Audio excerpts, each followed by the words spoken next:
If you can all see my screen, we'll get going. I'd like to, without further ado, introduce our panelists for today. First, we have Steve Brown from IslerDare, Betty Graumlich from ReedSmith, and they're going to be discussing the legal perspective of returning to work and what that means. They're both practitioners of labor and employment law. From the design perspective, we have Melinda Jeffries and Tamara of SMBW. Melinda is the interior designer of the space of the VBA on Main. Tamara is a principal of interior design with our firm, SMBW, and brings 25 years of workplace strategy experience. Our panel today is a wealth of knowledge, and please join me in welcoming them today. And without further introduction, let's go ahead and kick it off. Thanks, Erin. So I'm happy to be on the panel today. I would say this is certainly a challenging time for all of us right now. And you can imagine in the architecture and planning world, our phones have been ringing. What can we do? What should we do? So really, I want to just start by saying that the perspective that we're taking in this discussion today is really through that lens of design and space. We're not medical doctors. Like you, we're getting bombarded on a daily basis with data and suggestions. And so our charge is really to help sift through that and share what we believe are the most practical solutions. And every business, you know, it's up to your discretion how you execute and implement, but we're going to share some best practices that we're seeing and having conversations about regularly.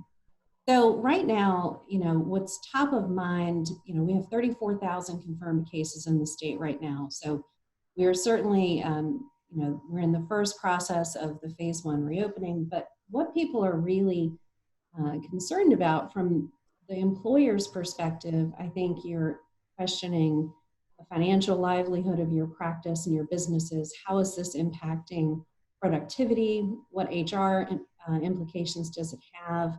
And on a personal level, you, just like your employees, are anxious, perhaps ready to get back to work, dealing with childcare, homeschooling challenges at home. So it's just a lot really for everyone to process and try to work at the same time. On the employee side, they're feeling a lot of those same pain points. And I think one thing that Betty and Steve can help illuminate a bit is, you know, what are the implications in terms of personal leave? What are some of the HR challenges that you're probably going to need to be thinking about in terms of flexibility in the workplace? We've all been instantly thrust into the teleworking, work from home world. And for some, that has been a very easy transition. Others, it's been incredibly challenging. So what we wanted to kind of focus on are how do we move forward and get your workplaces and your firms ready to reopen? In our world, in the planning world, we think about people, place, and process. So we thought before we dig into changes, it would be good context to talk about what, if we were to take a time capsule of the workplace, what did things look like in March? And where are some of the things we really are going to have to focus on shifting? Now, recognizing that for many of you, law firms tend to be more classic. Most law firms are very classically designed, meaning there's still a high concentration of private offices. Your paralegal and support staff may be sitting in open plan or in built stations in open space. So I realize the floor plan that we're sharing may not look exactly like your workspace, but you likely have clients who are sitting in predominantly open plan floors. The business drivers that have pushed architecture into this realm really were coming from real estate cost implications as companies started to struggle with the asset cost of corporate real estate. Open planning does provide a more cost-effective solution. There are, as work has changed and we were all working more with technology, relying less on paper, our CPU monitor sizes were shrinking. There are a lot of business things shifting about a decade ago that caused design to start changing. And in the process, we learned that there was some positive impact in terms of natural light sharing in the workplace, communication between colleagues, collaboration. The problem is those become challenges in the post-COVID world because an open floor plan with very little space separation makes it challenging to control air transmission. So that's sort of where we're starting. Now, when you think about how you want to apply this back to your workplace, there are 7 strategies that you're going to need to be thinking about regardless of your company size or industry. First, screening employee health. This has to be something you're thinking about on a daily basis. There are many different ways this can be done with assisted technology and apps, or it could be done manually by the employee or in person at office entry. But that's something that's going to be important, and if symptoms are presented, doing some tracing to understand where that individual has come in contact with, if they've been in the office for the last few days, what spaces did they use, so you can then disinfect those areas. The second is thinking about managing access and circulation, not only within your office, but getting to your office. Many of you work in high-rise buildings, and so you're having to pass through elevator lobbies. And so that becomes something that we'll need to think about limiting circulation, creating some one-way circulation. Once you arrive in the office, thinking about how to control some of that movement. And Melinda will get further in detail a little bit later in our chat about some of these solutions. Airborne transmission is a concern with COVID. And so I think understanding not only how air is moving through your space, but how to purify and clean that air. So air filters and your HVAC systems will come into play. And then also internally, things that we can be doing through vertical dividers and panels that can help interrupt the flow of air and keep those plumes more concentrated to that individual. And then certainly sanitization, that has been top of mind for everyone. People are cleaning more. You need to be careful about what products you're using. There's UVC light technology, wands, and different things that can be used to help sterilize the virus. So sanitization, I think, is a habit that people need to come into on a regular basis, but also being visible about cleaning the office. So signage is going to be very important, so the staff and your employees understand that those measures are being taken. Social distancing will impact your spaces in so many ways. From a physical point of view, we understand that the 6-foot barrier must be implemented. So how your spaces are arranged, where the workstations or chairs are spaced. Private offices are a little more protected from some of these rules because your offices by nature are designed for one person. You may have a guest chair or two, but this becomes something that becomes more important in open spaces, open and public areas. It's going to be important that, again, you're teaching, we're all learning, we're all adapting right now. It's an incredibly fluid time, but it's important for you to communicate your new protocol and your new standards to your employees. So you're going to have to teach the new house rules. You're going to need to continue to reinforce those. And behavior is hard to break. So that's why it's important that signage and having visual communication in the office, particularly around those high touch areas, so people understand the new routine to help modify and set new behavior.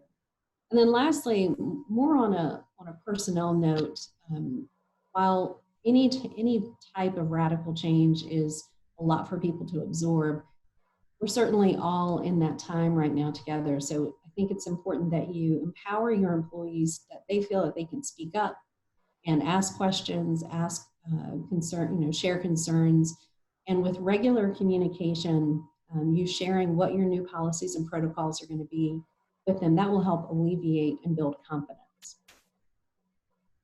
The CDC has shared a phase 1, 2, and 3 timeline for reopening. And so we're living in the very early part of phase 1. So Similarly, we believe that the modifications that will happen to our workplace are also going to happen in stages. So the first phase is what we're calling the adapt phase. And that is a time where it's really about making practical modifications that are temporary to your space so we can get back to work. Um, these we're really not encouraging clients right now to make construction changes to space or to do heavy investment in permanent changes, because frankly, the data is shifting so quickly and habits are changing so quickly. I think another wrinkle that to add into the planning conversation is how permanent will this teleworking be for some businesses? Certainly not across the board. Everyone's case by case basis, but some businesses are considering letting either personnel or some departments continue teleworking for extended amounts of time, perhaps permanently. So now is not the time to make radical construction changes to your space. It's about making quick, real-time, practical moves. Next, as we move into phase two, this perhaps is several months down the road after schools and daycares have reopened and more of the workforce has returned, and we now have settled into more of a routine. I think then you're going to start to see people more inclined to say, okay, we've been living this way for several months. This is actually really effective, or I wish we had. Those kind of conversations are going to happen. So then you will start to see maybe some slight construction changes to offices. Technology advancements are going to continue coming. So everything from products and apps and virtual meeting technologies that are going to be adapting. So change is not just going to happen in a physical way, but it's also going to happen in how we're working and the tools we're using. So then we look at the final phase, and this could easily be a year or more out from now. And it's how does the workplace advance and change in a more permanent way based on the shifts. The biggest implication that we're prepared for is for some companies, they may challenge their need for the size of corporate office that they currently have.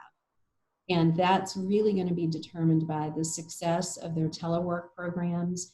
Has it been productive? Has it been has it been challenging for the client services and for the productivity of that company? So as people evaluate and have some time with that process, they'll make more permanent changes down the road. So as we look at each one of these stages, stage one, things that you're going to be seeing certainly increased and continued teleworking.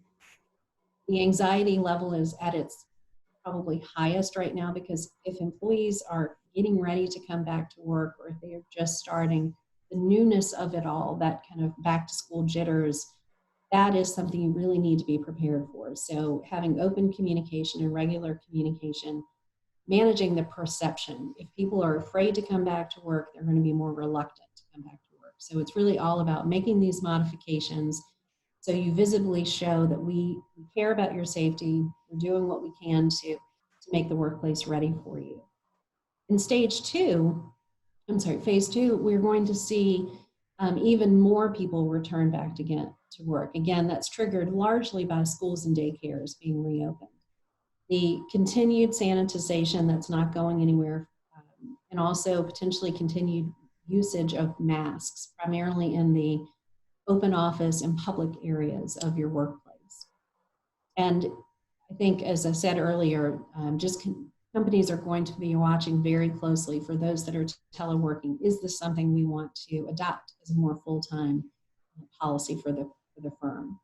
So as we look down the road into the future at phase three, I think the big question mark is what happens to space. And with while we do not believe there will ever be there won't be a need for the office. There are many reasons why we all need to come to work and get certain types of work done. The question will it be the same size? Will it be used in exactly the same way? So with that, we're going to now get into a little bit more of how can we physically apply these solutions? What might it look like? Thanks, Tamara. So As Tamara described the overarching strategies for returning to work, I'm going to break these down into some tactics that you can apply to your space. And we're going to use the VBA on main floor plan to look at an example case study. And just as a general note, I think many of your offices are probably already in compliance with many of the recommendations that we will suggest. We hope that this can provide you with some adaptations to easily change a few things in your space to improve the user experience during the phase 1 portion of your reopening. So taking a look at this, and depending on your building, guidance may start in the lobby and elevators through graphic signage. So we've been in talks with a lot of the building management companies, CBRE, Thalheimer, et cetera, about their tactics for elevator management. And there seems to be a range. So that could be all the way from limiting the number of people in an elevator, which may not be feasible in these high occupancy, high-rise buildings, or it could range to requiring masks upon entry into the elevator. So you'll see a range there. But when we get into the actual office suite, we want to look at your entrance and exits as well. So at entrances, doormats can be procured that trap dirt and help keep contaminants out. These can be, you may have seen kind of sticky surfaces that you have to walk on to get into somewhere. And sometimes they have metallic agents that can help also disinfect at the entry points. And then probably the biggest thing that we have been recommending to clients is to think about one-way flow for circulation in your office. VBA is pretty lucky here because they actually have 3 entrances to their plan. So it's pretty easily adapted to say, this is the entry door, these are the exit doors, and here's your flow of traffic. That can be shown through signage and graphics. It could be wall signage, or it could be graphics on the floor, like some of the examples you're seeing here. And this very funny image of people in an elevator that looks a little ridiculous, but might end up being our reality here in the future, where people are encouraged to face opposite directions from each other. So moving into probably one of the larger tactics that we've all been hearing about and has become part of our vocabulary is sanitization. And so that can be hard to get our hands on right now, just due to kind of production. But here's some kind of general tactics that you might want to use in your office to help keep it clean. Sanitizing stations can be procured, and they also come in a wide range. So you can have everything from a kind of a hand pump point of use at the reception desk to kind of a full-on sanitization station that you can purchase that has built-in receptacles for trash and wipes. Good places for these would be at entry doors and reception desks for anyone who comes into the space. And then taking a look at this plan, and many of you who've been able to visit the space know that this space is really about shared use conference space and amenity space, gathering space. Your office probably won't look like this and have this kind of density of meeting rooms, but adding signage to these meeting rooms, indicating how users can clean the table and the space before they use it and also after they use it, is going to be part of the new protocol. This also gives people kind of a little bit of control over their space depending on their comfort level. So if someone's really nervous, they have the ability, if the cleaning supplies are right there at the conference room door, they have the ability to clean it before they use it. And then we're also seeing the use of UV light to sanitize. And this comes in many different forms as well. You can get task lights that would just go over your desk and help clean off your desk work surface. These lights come in forms that can help sanitize your iPhones. And then one thing we're seeing being talked about in our industry in a big way is UV light at return and supply air grills, which helps sanitize the air as it goes into and out of mechanical systems, which is kind of a larger way to clean offices in larger buildings. And then lastly, look at any excess furniture or decorative items you might want to temporarily move or take out of your space. This will help users know how to use the space, but also help it keep cleaning to a minimum. The less items to clean, the better at this stage. Here's some examples of some of the things that I talked about. The sanitizing stations that could be wall mounted, sticky doormats, UV lights, and signage. So taking a look at the VBA on main space as an example of how we might change the furniture layout to accommodate social distancing, we've broken these spaces down into general categories so that you might be able to apply this to your own space. We'll look at adjustments to private office, open office, meeting rooms of several different sizes, and social space. The top image to the top left shows the current configuration of the VBA private offices. And really not much had to change for this to be in compliance. And that's probably the case for most private offices. Really all we needed to do here was remove a couple guest chairs and make sure that that 3-foot radius, which would equate to a 6-foot total distance between chair to chair, is maintained. One thing you might want to consider just with hosting guests in a private office is the experience of that guest. So if you are asking someone to come into your office, maybe you meet them in the lobby and help them come up. They may not be familiar with building protocol. Perhaps prop the door open for them so they don't have to use the handles as well.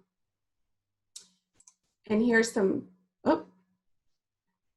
So here's some examples also of how the workplace is changing. We've seen foot pedals attached to doors so that you can open them without using hands. The days of handshaking are in the past as of now, so coming up with new ways to greet people. And then we've also seen the use of personal mats that you can put down at your workstation. It gives you the ability to clean as you see fit, and also take that mat into meeting rooms and clean as needed.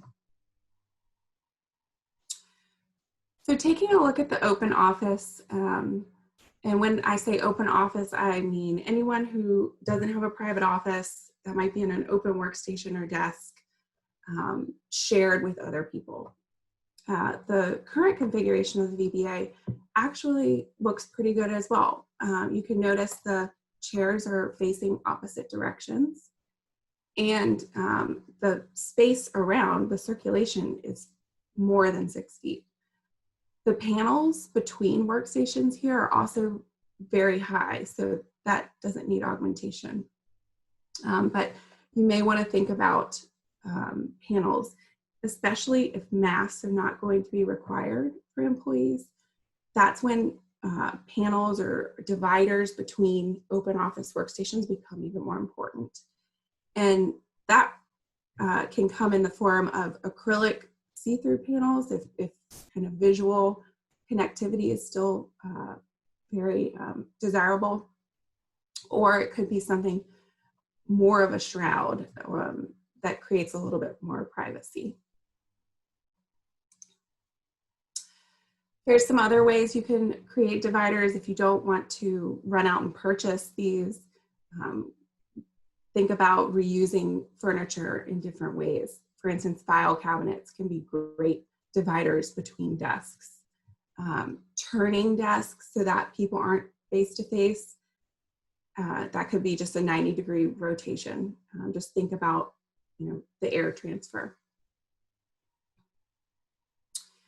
So taking a look at the meeting rooms at the VBA, we were able to maintain some of the furniture, and just by removing some of the furniture, make this a little bit more within the guidelines from the CDC. So the far left meeting room, we were able to keep the tables. It goes from a 6-person to a 2-person. And that's something you are going to see with meeting spaces, is they won't be able to accommodate the number of chairs that they used to.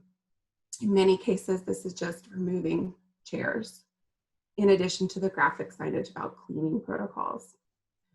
The 2 meeting rooms in the center, we actually took the original meeting tables out, but we are suggesting pulling in the cafe tables so that you actually create a sense of kind of personal space for each user in that room, and separation.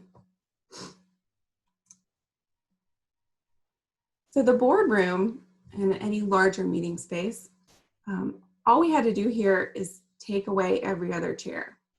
And this allowed the 6-foot distance to be maintained, but again, decreases the amount of people that can use the space. So other ways to look at maintaining that number of people is to line chairs up against the wall if a table surface isn't required.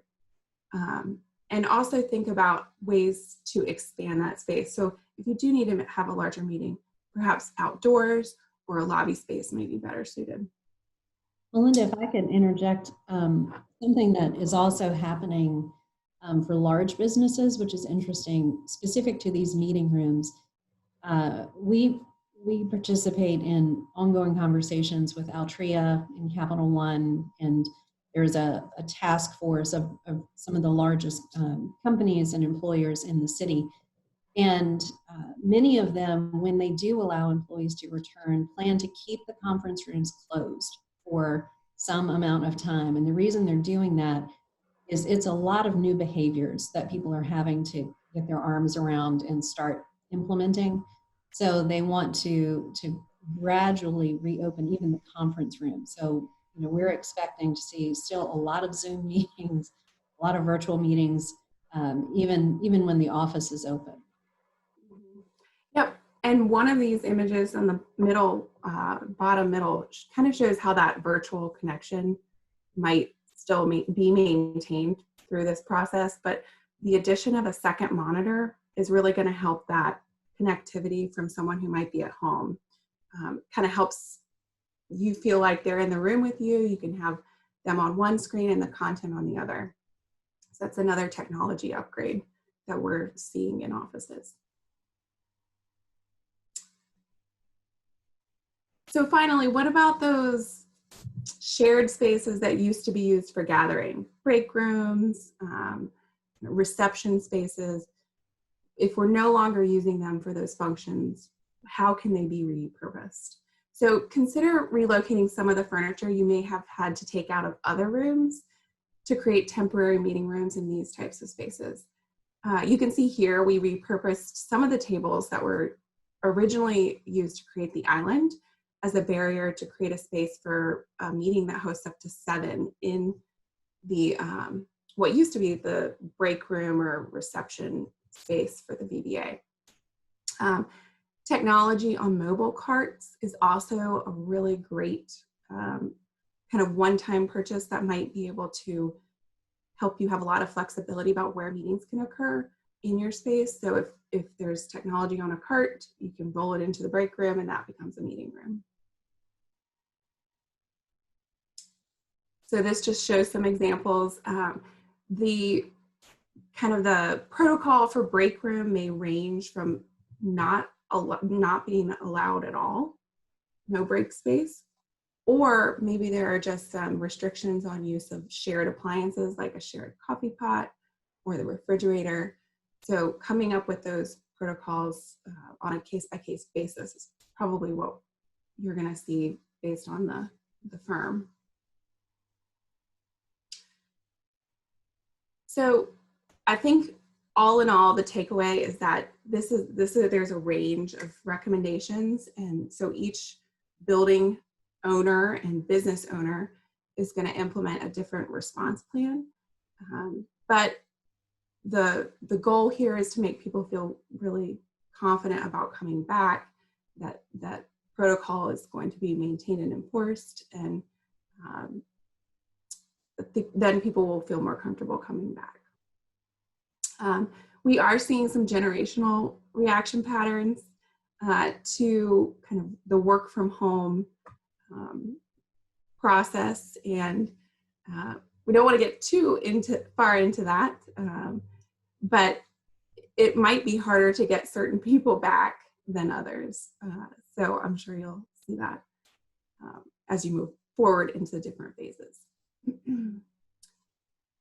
So you all have access to this presentation where there's lots of links and additional resources in the back, but I'm going to actually turn it over to our experts here, Steve and Betty, to give a little bit of the legal perspective around employment and labor here. Well, thank you, Melinda. We appreciate it, and thanks for having us. We're going to split this up between Betty and myself, and we're going to each take 3 of these, but the first one I'm going to cover with you is what I call employer's discretion. There's a lot going on. If you're not tracking everything, which you're probably not, but the regulations and rules are changing almost hourly. And so it's difficult to keep track. But if we're looking for the government to really give us an exact playbook for reopening, it's not going to happen. And so this really now falls on the businesses to really figure out what they're going to do and how they're going to do it. That's why having the space planning and the social distancing piece of this is important. The other part that's important is to make sure that you're navigating this the right way to ensure that you understand how your workplace is going to function. There's no assurances for safety for anybody. So if you've got an employee that says, I'm not coming back until you can assure me safety, you can never assure them safety. There's always risk when you come into the workplace. There's risk of flu, there's risk of all kinds of things. COVID-19 is especially problematic from the way that it's transmitted. And so we're going to tell folks that we're going to get the workplace in shape. It's going to be clean. We're going to help them get back in a very eased way. I agree that some folks will telework for quite some time if you can afford to do that and you can have people do it. Some folks will come back right away. In my office, I'm in my office now. I've got half of my staff here because they're tired of being home. Now, the good part about it is we all socially distance. As I tell them, they socially distance from me every day and have been for years. So this is not anything new for my crew. Everybody is in an office here, so it's a little bit easier. But you're gonna have to juggle the concerns you have with your folks, and they have very real concerns. Even if you don't think they're real concerns to them. And so if you want to retain your talent, you're going to have to really thread that needle of determining what do you need from a business standpoint and what do you really need in order to help those employees. But the one thing you don't want to give up is your discretion. You have the discretion as the employers to do quite a bit within the workplace.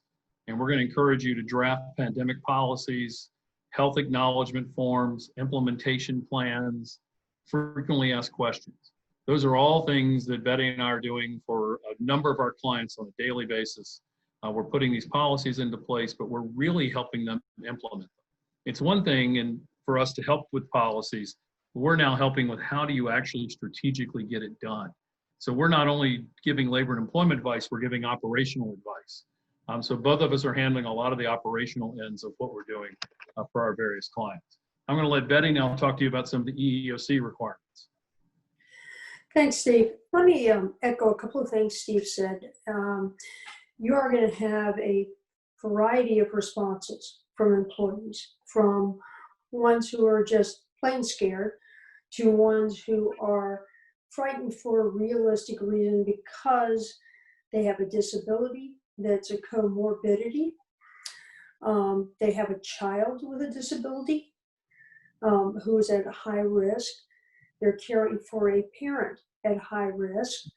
So there are a variety of issues. I agree with Steve on one thing, though. It is your discretion, and it's really, really important that employers be extremely clear about the return to work plan. It ought to be in writing. It ought to be sent out.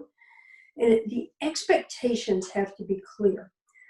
So the other thing we're running across is employees who've gotten used to working and caring for their children at the same time, which means they're not 100% working.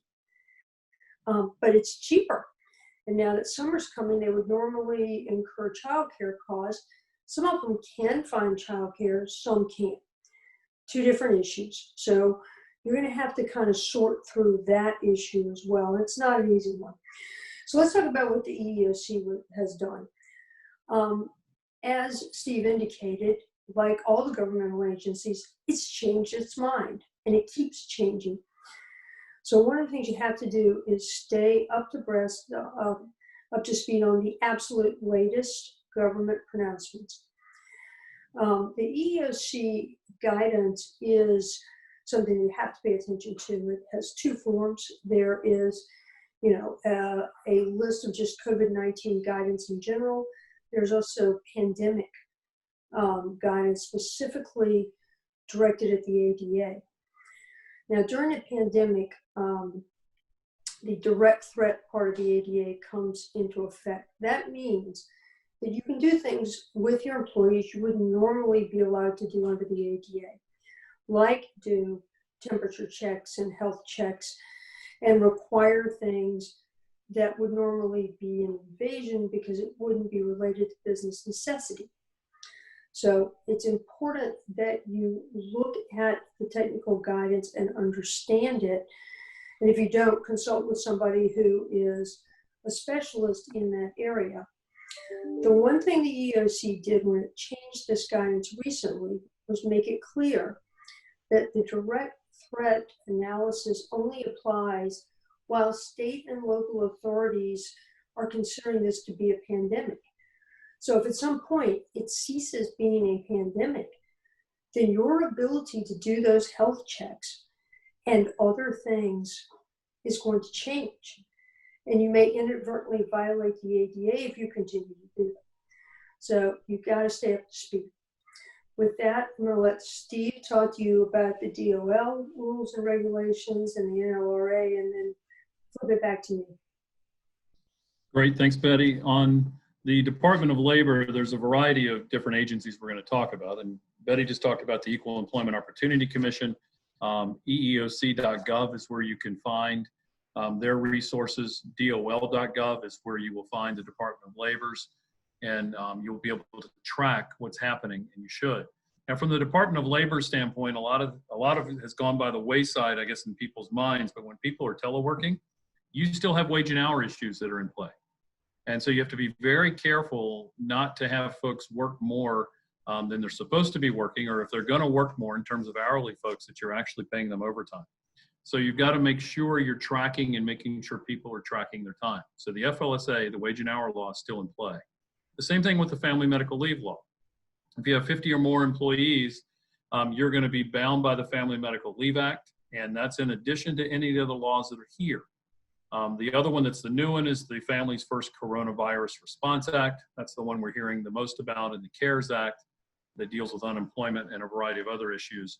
Those all have their own special regulations, and those regulations are changing, and so is the guidance. So we're trying to give very good guidance, but just know the Family First Coronavirus Response Act really deals with people that have some sort of condition related to COVID-19, or they have a child care issue related to COVID-19. Now that's a very broad brush on what the FFCRA covers, but that's really what those two buckets are that they're looking at. I heard on the news, I think last night, or it could have been this morning, the days are blending together, that the House, in their new legislation that they're proposing, wants to increase, or at least put the date out there further for the enhanced unemployment benefit.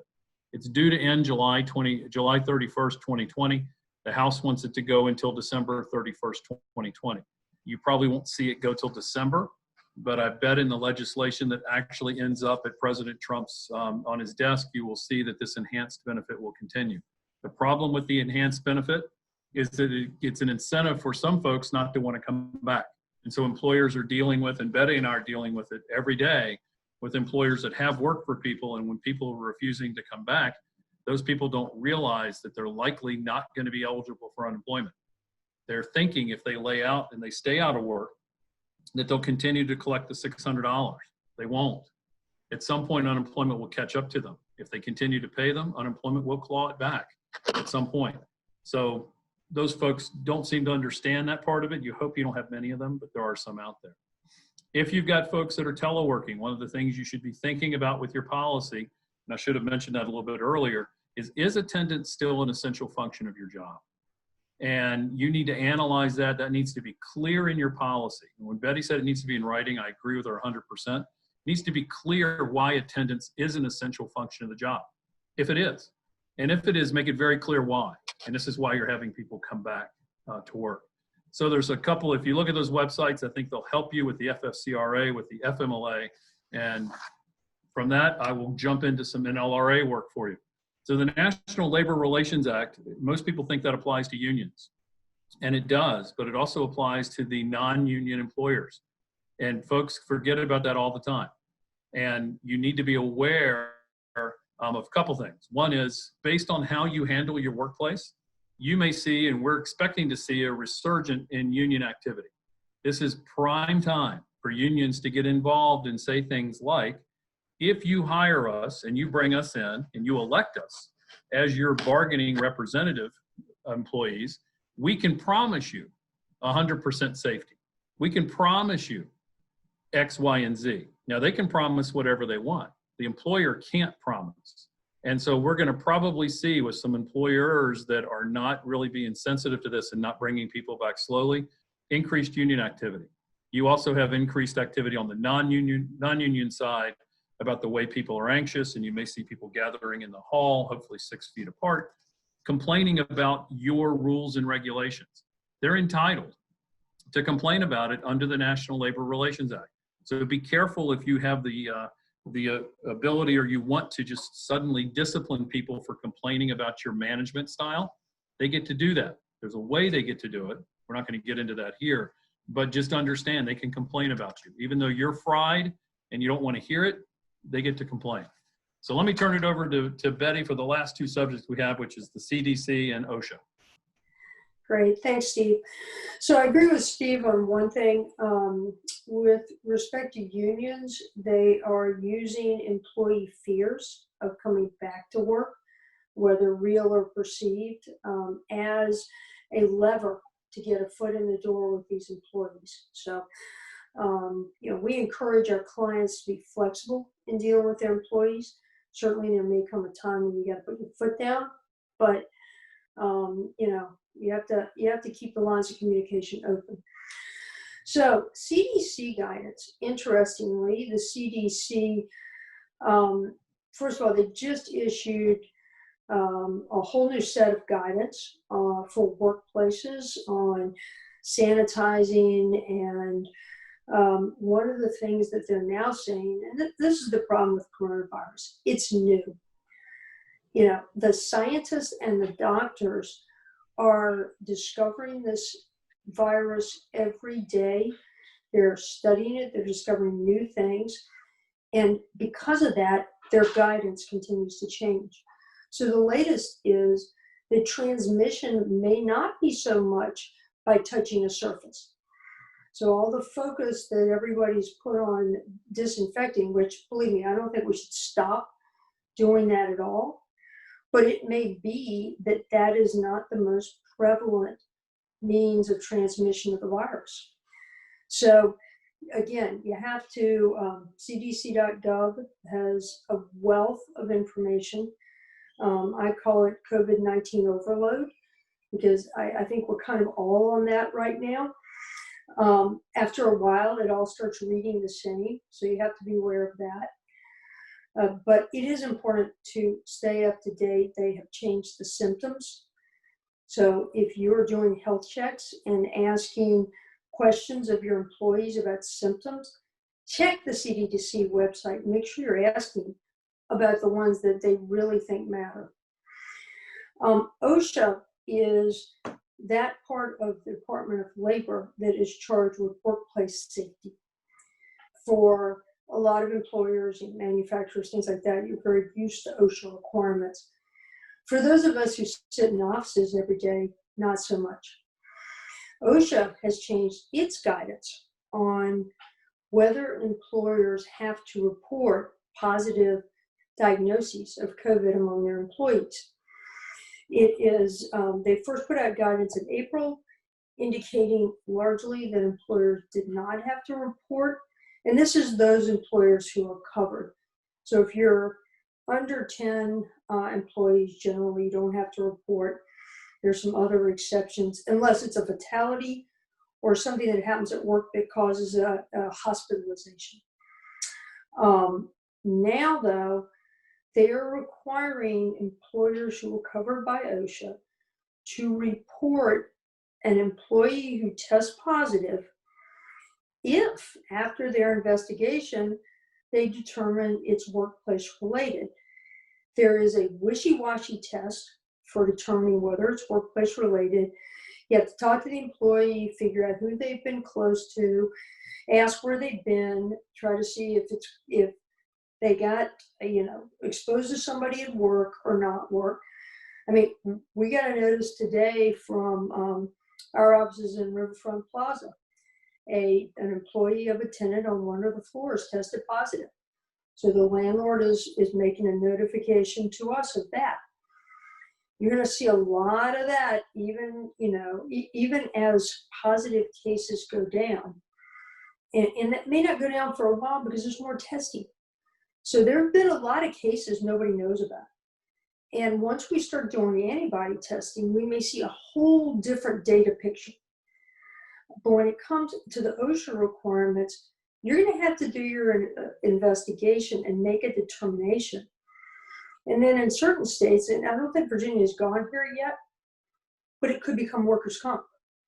California has, and they put the onus on the employer to prove that the positive diagnosis was not work-related. So, there are going to be developments in the workers' comp area, adding this as a disease that is covered by workers' comp. So a lot going on. You really have to stay abreast of it almost every day. So we've created a few links here, as Betty said. It is information overload right now, and it changes not even daily in some places. Updates are coming multiple times a day. But we've included some links on this presentation so you can have access to those after the fact. And we would just leave you in thinking, well, what happens next? We've talked about a lot of recommendations. I think first and foremost, you need to develop a plan. Per Steve and Betty's conversation, I think it's so important for you to figure out what is your perspective, what's going to be your point of view and your policy. It needs to be written and shared and communicated. To get ready physically, you need to be thinking about a workplace assessment. I think you want to engage a local design professional to help you evaluate your floor plan, your furniture layouts, what modification need to happen. Some of you may find that you need to temporarily move or store furniture if you need to thin out the density of your office layouts. And then on a practical note, it is still challenging to get supplies. Some of these things for sanitization are not easily, or personal protection equipment, they're not easily obtained right now. So sourcing is going to be a challenge. So I guess the takeaway is sooner rather than later. If you haven't already started, now is the time. And sort of with that, we'll conclude and flip over to Q&A. But thanks for having us. It's always an interesting conversation, and we're open to any questions. All right, so I'm going to chime back in here. Hi, Erin back here. And I've gotten a slew of questions that's kind of coming in different forms. So if your question comes up and I'm paraphrasing, I'm kind of combining a few for the sake of time here. So our first question goes to the legal team. What HR or legal considerations need to be made when screening employee health before coming back to work? And as a follow-up to that, what happens if an employee has a concern about the employer asking personal health related questions? That's a good question, and Betty will chime in with me, and I'll start and then let Betty chime in. I've have all my employers using a health acknowledgement form, and what we're doing is capturing data associated with COVID-19 only. So you have to be really careful when you're doing these medical exams during a pandemic. And you can ask questions, and you're entitled to, from a business standpoint, ask questions about where people have traveled from. Have they been exposed to anybody that has COVID-19? Have they had any symptoms? And we list all the symptoms out and have them check yes or no on the symptoms. We then ask them, you know, if they've been exposed to someone else, and we try to get all that data to make our determination. And when if an employee says, look, I'm not comfortable giving you that information, the issue we're going to have with that employee is, and we hope we can work through it, is you can't come back to the work site until we have it. And if you're refusing to give us that information at any point, it then becomes an issue of discipline for that employee. You don't have to terminate that employee's employment, but ultimately that's where that can go. There is not a privacy issue involved. The employee doesn't have a privacy claim to make. So I'll let Betty chime in. Yeah, so I agree with Steve, except for one thing. They don't have a privacy claim to refuse to give the information, but you as an employer are required to treat this information completely confidentially. It should be in separate medical files, just like you would any other disability-related inquiries or any other kind of medical information. So you got to be really careful, and you got to be giving the employee assurances that that information is not going to be spread around, it's going to be kept confidential, and that it's really important to protect them and others, and the same questions are being asked of every employee. And that's really important. You've got to be consistent. You can't cherry pick who you ask the questions of. So it's got to be everyone or no one. Thank you, Betty and Steve. A question for the design team. So you very expertly walked through the VBA space plan, but what happens if when I'm conducting my workplace evaluation and I don't, I'm not following the 6-foot rule in my workspaces? What do I then do? In the VBA, it seemed like the offices and the workstations were well suited to 6-foot distancing, but if I'm in benching or cubicles, what do I do then? So I'll start, and then Melinda, you can add in. I think you can look at a few things if you have limitations on creating those 6-foot barriers in your furniture, then you need to look at the people.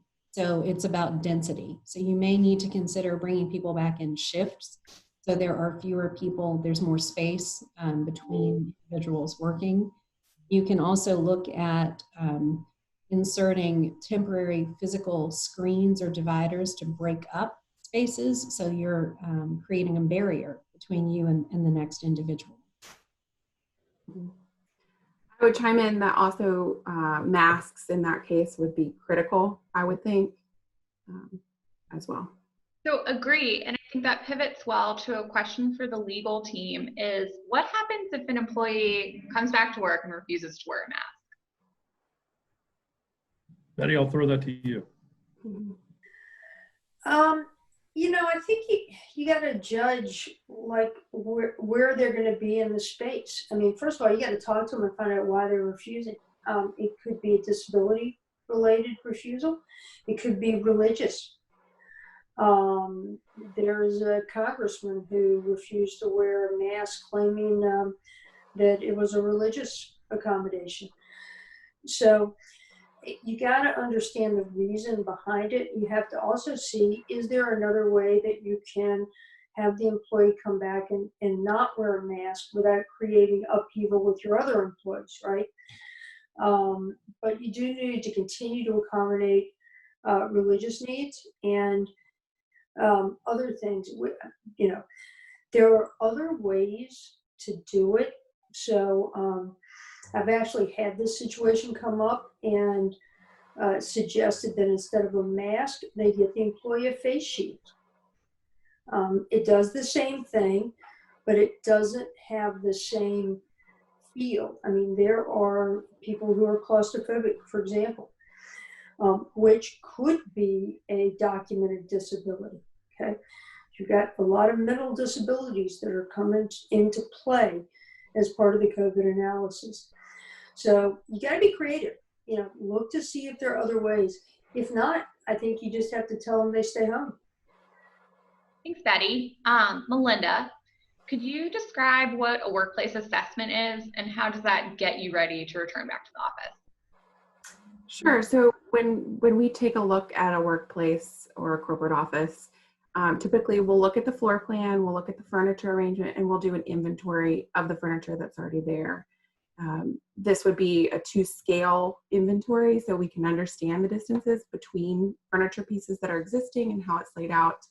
And then in the assessment, you would basically have a list of tactics that you could apply to the space to make it more in compliance. We would also, on that assessment, include markings of where we would recommend posting signage and sanitization stations. So they're more equitably dispersed throughout the office and firm. Thank you. Thank you very much. So for the legal team, if you are required under OSHA to report a positive test, where does an employer go to do that? To OSHA.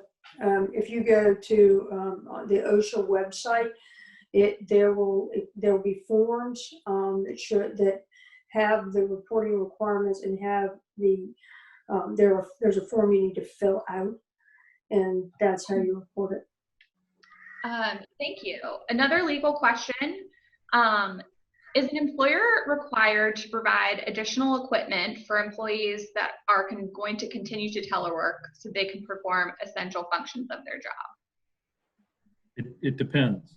So it depends on how long you're going to have the telework piece of it go. You need to enter into the interactive conversation with the employee. You need to talk with them about what their real need is, and is it a need or a want? Everybody would love to have double monitors at home. That's a want. It's not necessarily a need unless you have a reason from a disability standpoint to have a double monitor. So you've got to have that conversation with the folks to determine, is it really a need to do your job, or is it something you would really just like to have? And if they're going to be on a permanent basis or close to permanent, even if it's going to be months, you may need to spend the money, if it's not an undue hardship, to put in that accommodation for that employee. Yeah, and if they already have a workplace accommodation, you should have already done it. And most employers haven't because of the expense. But if they had an ergonomic accommodation, maybe they had a special chair, sit-stand desk, things like that, you may well be required, or you're going to be in violation of the ADA. Mm-hmm. Thanks, Steve and Betty. A final question for the design team is, where do I go to purchase the modifications that you might suggest for an open work plan? So some of the screens, sanitization stations, signage. Can you help direct us to where you might find those things? I think there are, in the city, there are a number of professional furniture, commercial furniture dealerships. That's where I would start. Those have access to hundreds of manufacturers. So don't panic if you've been on Amazon and you can't find these things. There are other source channels to locate those. So really just starting with a commercial furniture dealership is your point. Okay. Feel free to also reach out to us, of course, if there are any further questions about the presentation. Our emails in the slide deck. Okay. Melinda, Tamara, Steve, and Betty, thank you so very much for the wealth of knowledge you've shared with us today. I know that I learned a lot.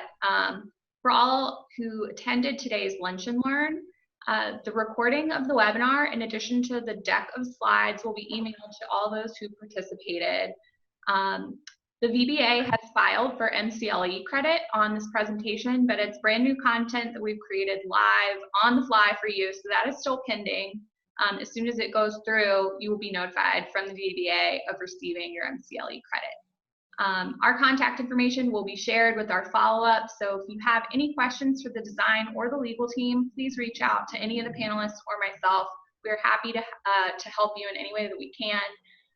Again, thank you for participating, and we hope to see you back into the wide world whenever we're open for business again. So everybody take care and have a good Memorial Day weekend. See ya.